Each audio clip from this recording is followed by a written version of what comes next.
Hey everybody, today we're going to do an inverter shootout.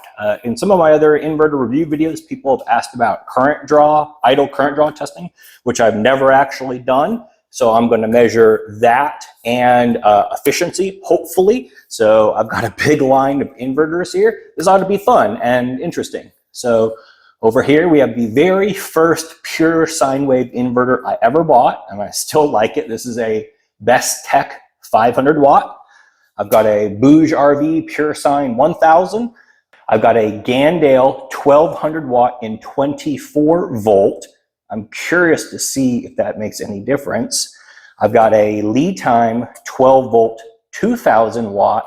And then I have my most recent Giandel 3000 watt in 24 volt configuration. So the way I'm planning on doing this is hooking up these inverters to either a 12 or 24 volt battery and putting a battery level shunt in line. So that should give me idle current. And then I'm going to plug in my wife's hair dryer into it. So we'll measure the power out and then the power at the battery, and that should give us efficiency. So let's get going. For this test for the battery, I'm going to use the Watt Cycle 100 amp mini. Okay, so here we go. So we've got the battery hooked up to a shunt, hooked up to the inverter, and we're showing 0 pull right now. So we've just kicked that on. Okay, we're showing 0.47 amps, so 500 milliamps, which is 6.4 watts at idle. And now, oh, that's upside down. So I'm going to plug in my watt meter. I'm going to grab a little fan. Okay, so I'm showing 68 watts from the fan on the AC side and 77 watts at the battery. Very interesting. Cool. Let's move to the next one. Next up is the BougeRv 1000 watt 12 volt. And we're showing 340 milliamps or 4.5 watts at idle. 4.5. Okay, so now I'm going to plug a bigger load into this one because it'll take it and plug a blow dryer into it.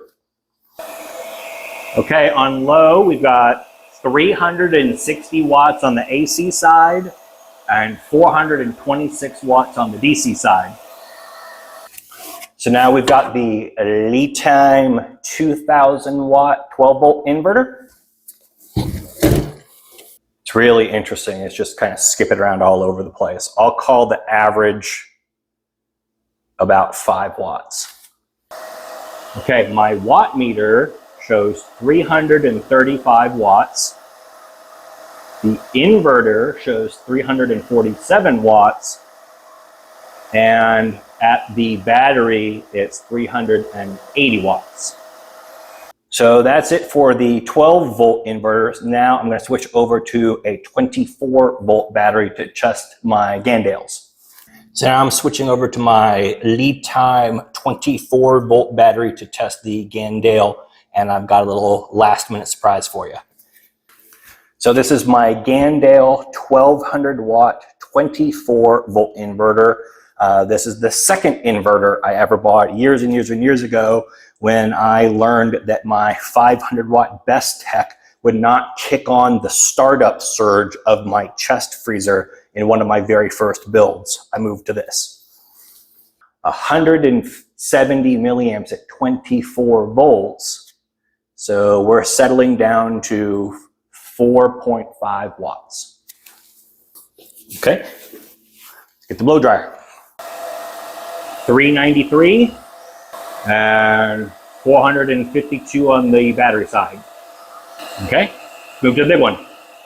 This is my new Giandel 24 volt 2000 watt inverter. So he's a big boy. Let's see if it's any different. Looks like we're about 6.5. So 391 on the AC, and 450 on the DC. Interesting. So the bigger inverter has a slightly higher idle draw by a watt or two, but slightly better efficiency. Probably because it's not working so hard, since it's such a bigger inverter with a relatively small load in proportion to what it can handle. That's my theory. So this is a Sun Gold Power low frequency inverter charger combination. God, this thing weighs a ton. Wow. Whew. So this is either 2,000 or 3,000 watts. I'll have to verify, but it's big. So let's see what it can do.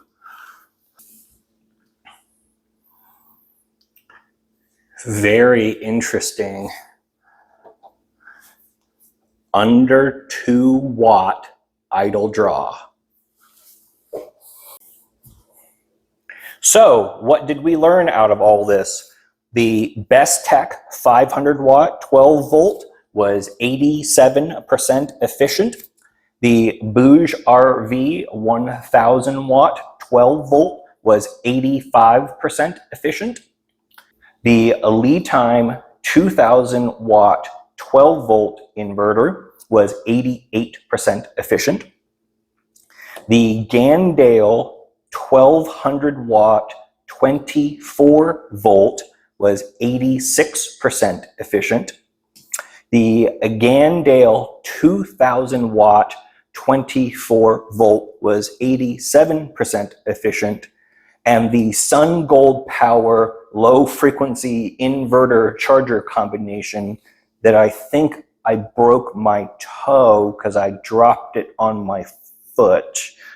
That thing was incredibly heavy, was 77% efficient. So it actually performed the worst. And honestly, I don't know that much about low frequency inverters, so I don't know if that has anything to do with it, but I suspect that it does.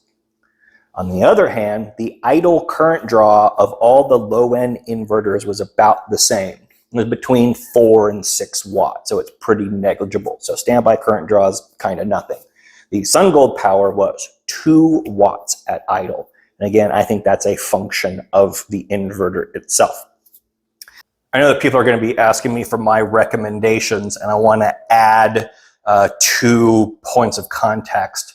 The BougeRv is 1,000 watts, and it's supposed to have a peak of 1,500 or something like that. But in my testing, it doesn't.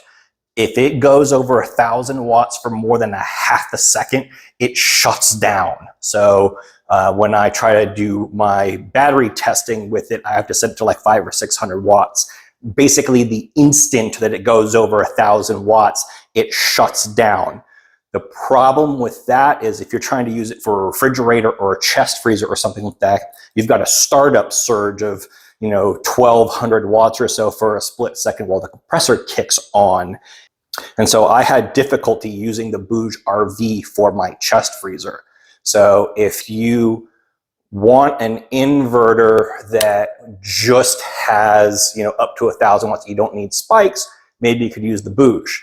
The Litime is the least expensive for the wattage, but it is physically enormous. It is a huge inverter for its size as compared to the Giandel or even the BougeRv. So it's really, really, really cheap. It's got really big capacity, but it's physically very large. The Bestek is a cheap 500 watt one, and it has no surge capacity whatsoever. It's 500 watts and that's it. Electric blanket, perfect. I mean, that is my emergency winter system, is my Bestek with a 100 watt battery running, or 100 amp battery running electric blanket. Piece of cake. So for small stuff, it's great. Zero surge capacity. It's also $50. So all things considered, my favorites are still the Giandels. They're built really well. They're a good size. They've got good surge capacity. They are more expensive than the other ones, but if you kind of bake all those factors together, I really think that the Giandels are the best bang for the buck. but I'll put links down below to all this stuff and let you decide what works for you. While I'm working on the editing for this video, I wanted to share a little story about my 2 inverters. So my very first power station battery thing that I ever built was 2 12-volt lead acid batteries. I actually started with 1 and then added a second one. And that little red Bestek pure sine inverter at 12 volts. And I realized after getting it and testing it that it wouldn't kick on my chest freezer.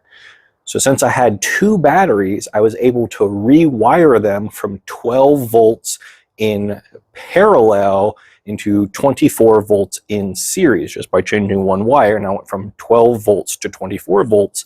And then I bought that Giandel inverter with a better startup surge. So I've said a couple of times about the advantages to having 2 12-volt batteries, so you can flip the configuration around between 12 to 24 volts depending upon what your situation is. So something to keep in mind, that you've got some flexibility with 2 12-volt batteries.